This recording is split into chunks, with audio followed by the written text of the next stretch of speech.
Hey, good afternoon, everybody. I am Steve Worley, owner of the Worley Buggerfly Company, and welcome back to our video fly tying series. Today's February 17th, 2021, and we are getting excited for our upcoming Skwala Stonefly hatch here on the Yakima River. And we're busy tying a lot of different squalas that we like to use here. And today, I'm going to show you how to tie this real simple, quick, high-floating skwala pattern called the Polywing Skwala. So it's tied with foam and polypropylene yarn, bullet head style. Works really well, floats like a cork, probably almost as well as the cam skwala that I showed you a few weeks back. So thanks for reviewing and stay tuned for the video. Okay, so this is the bullet head polywing skwala. You could tie this in a variety of sizes and different colors for different stonefly hatches wherever you happen to be fishing. It's just a quick, simple, easy bullet head style stonefly pattern or hopper pattern that you can put together really quickly. Great fly for fishing droppers tandemly as well. So the first thing that you're going to need in your vise here is a 3X long dry fly hook. There's not a lot of companies anymore that are building a 3X long dry fly hook. This happens to be a Mustad R43. I'll show it to you. 94831. The old numbers of Mustad. So I'm using a really thin thread here. This is GSP in black. It's a 50 denier. It's super strong. Man, you could pull. See how hard I'm pulling on that? You can pull hard on it. You won't. You hardly ever break it. Let me say that. But it's super thin, so it takes a little bit of winding on the shank here to build a little thread base. But it's great because it just doesn't build up a bunch of unnecessary thread on your fly and make them overly bulky. That's what I love about it. All right, so lay down your thread base here of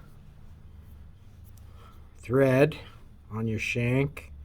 Next thing you're going to do is you're going to take a piece of black 2mm foam, just a thin strip of it, just cut it, and you're just going to take your lighter and just burn those corners, make a round end, and then lay that up on top of the shank. You want this overhanging maybe an 1/8 of an inch or so. This is going to replicate the egg sac of the female stonefly. And tie that back in, pull that up, and then run your thread up about 3/4 of the way up your shank, and you'll bind down the front of that foam. And just to give this a little added layer of floatability, we'll just take and we'll pull this back, this piece of foam, and we'll tie it in. And then we'll just make a nice little segmented body. And you don't want to crunch your foam all down. This is what's gonna give this fly a lot of flotation. So just get in there and make those thread segmentations, and when you get to the end you're going to have a little bit of excess. Just cut that off.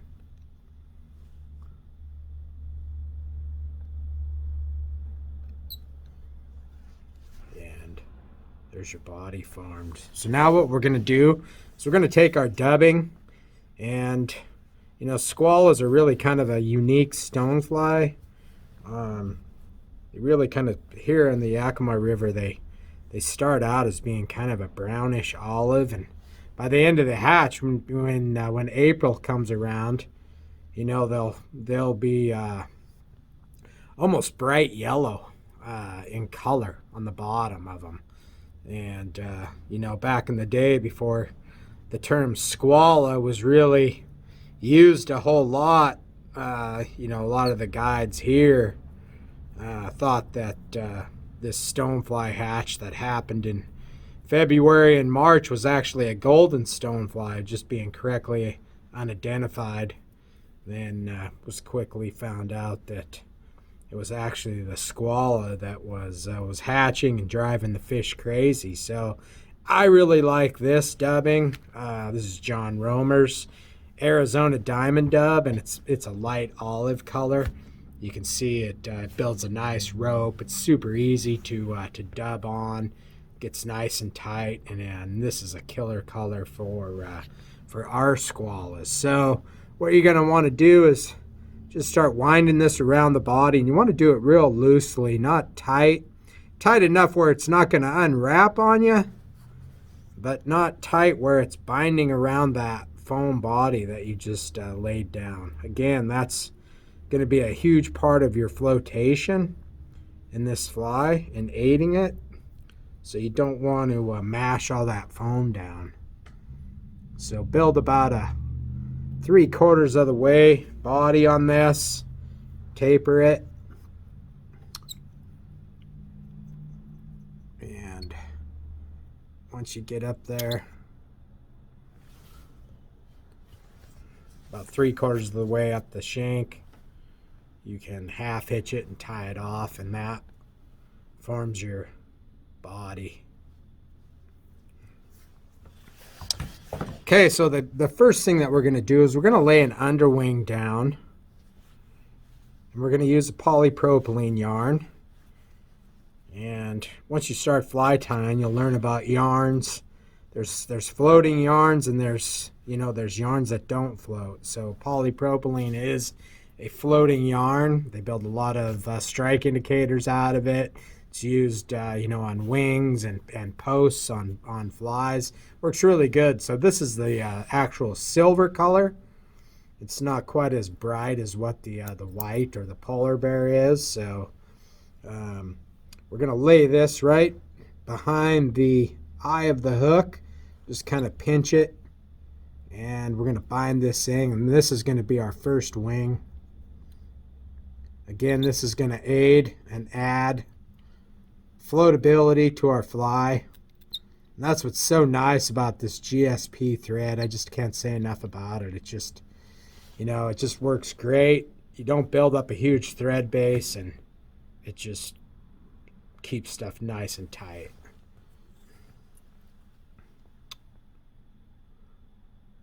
So once you get your wing tied in, you can do kind of a measurement, and I just go right to the back of that egg sac where that foam ends, and I'll snip our underwing there.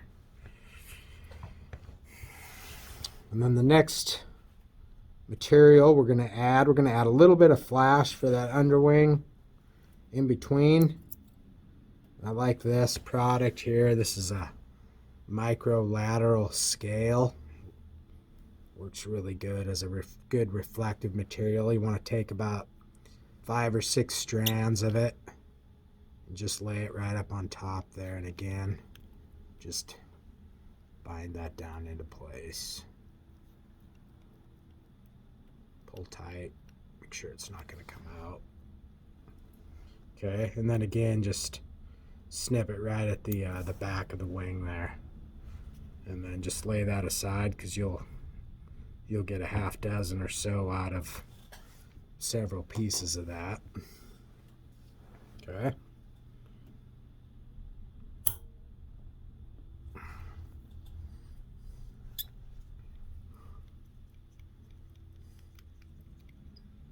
Okay, so when you got those 2 underwings in, next thing that we're going to do is we're going to move our thread all the way up right behind our eye.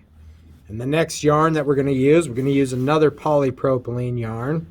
And this comes on a card. It comes in different Sometimes you can buy it in a shank, depending on the color.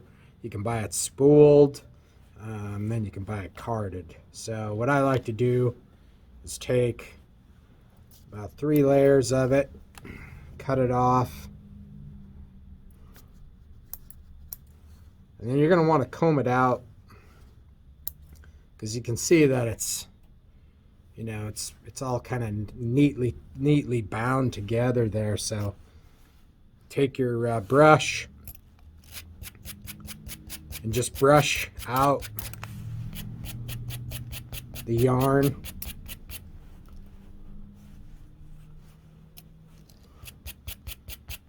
Let it get all the fibers out and get them. It'll pull out all that kind of excess that you don't need. And we're gonna take and just run our fingers through it and snip off the end, so you make a kind of a nice, neat taper there to tie in. And we're gonna lay it right up on top here, and the tips of your polypropylene should be right at the base of that wing there. And then just take and bind this down. Pull tight. You can get all that tied in. Snip out that. If you can't get that tied down, you can just snip that out of there.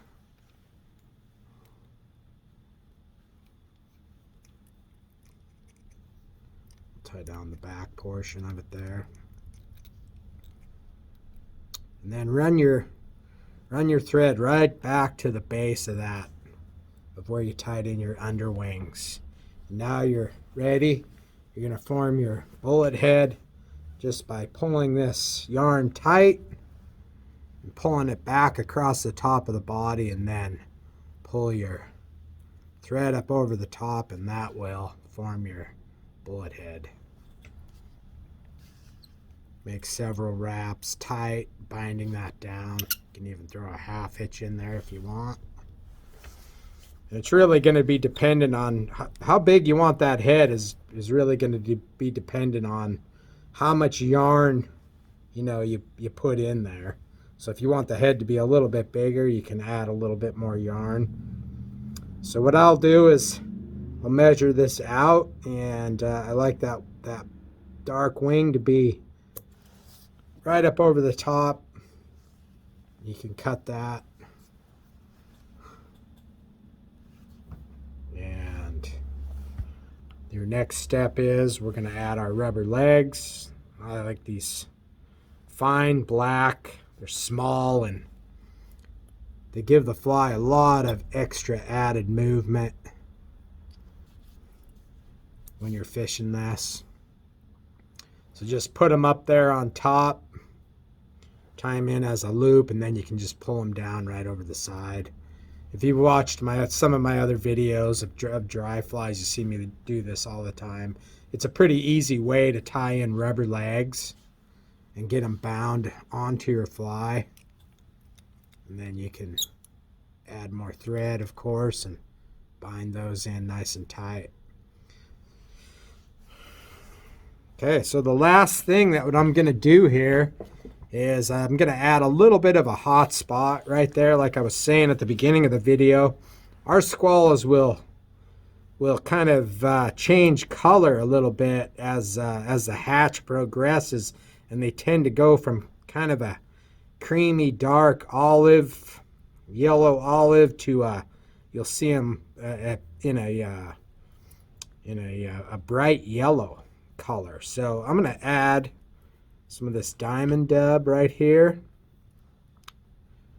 right at the throat. And this is going to give us a hot spot of yellow in there, and it's also going to help us lay this poly wing down and then separate our legs as well. So we'll just take and pull that wing and pull those legs back out of the way. And lay that dubbing in. It fills in that thread, all that thread there too, where you've been working, so you don't have that showing. And you can just pull tight, and I'll just make a couple of half hitches.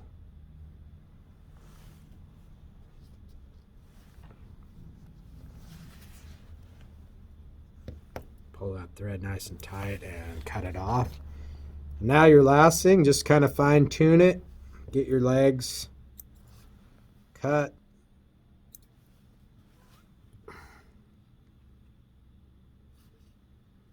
That one was a little.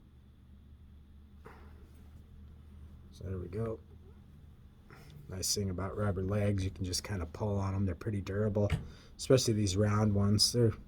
They tend to be a little more durable than the silicone ones. So yeah, you can just cut those wings, cut those legs, get that looking how you want it to, and there you go. There is the bullet head poly wing Skwala. Super simple, high floating, great fly to fish for any stonefly hatch that you happen to encounter. Appreciate you watching and sharing.